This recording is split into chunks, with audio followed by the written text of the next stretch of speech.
السلام عليكم، كي دايرين؟ اش اخباركم؟ كنتمنى تكونوا بخير وعلى خير. مرحبا بكم معايا في فيديو جديد على قناتكم شهوات ووصفات مع الهام. اليوم ان شاء الله غادي نوجد معكم واحد التحليه بالفرايز اللي كتجي زوينه بزاف لذيذه، وبهذا الشكل هذا اللي كتشوفوا كتجي بنينه بزاف، ما غاديش نشبعوا منها.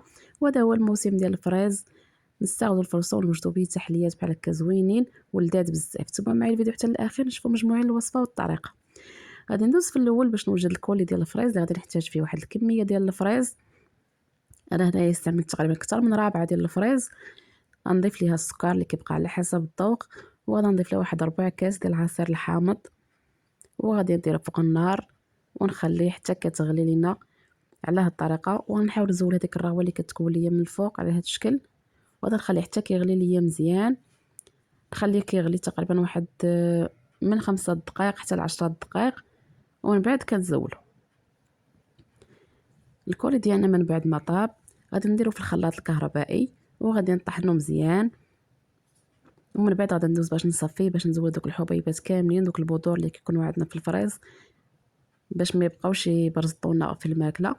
غادي نزولهم لهذا الشكل، غادي نصفي حتى كيتعزوا ليا دوك الحبيبات كاملين كيبقاو ليا في الصفايه. وهذا هو الشكل ديال الكولي ديالنا من بعد ما صفيناه. غادي ندوزو نخليوه باش يبرد، مازال غيزيد يتقى لينا شويه ملي غيبرد. وهنايا ندوزو باش نوجدو الكريمه البيضاء اللي غادي نحتاجو فيها 4 الكيسان ديال الحليب مع 4 المعالق ديال النشا اولا مايزينا، ما يكونوش عامرين بزاف.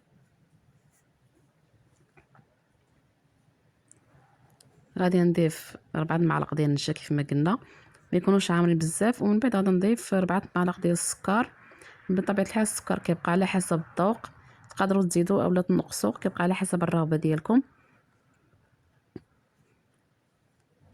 غادي نخلط مزيان هاد العناصر وغادي نديرو فوق النار، وغادي نضيف 2 اكياس ديال سكر فانيلا، وغادي نبقى كنحرك حتى كيتقى ليا الخليط على هاد الشكل.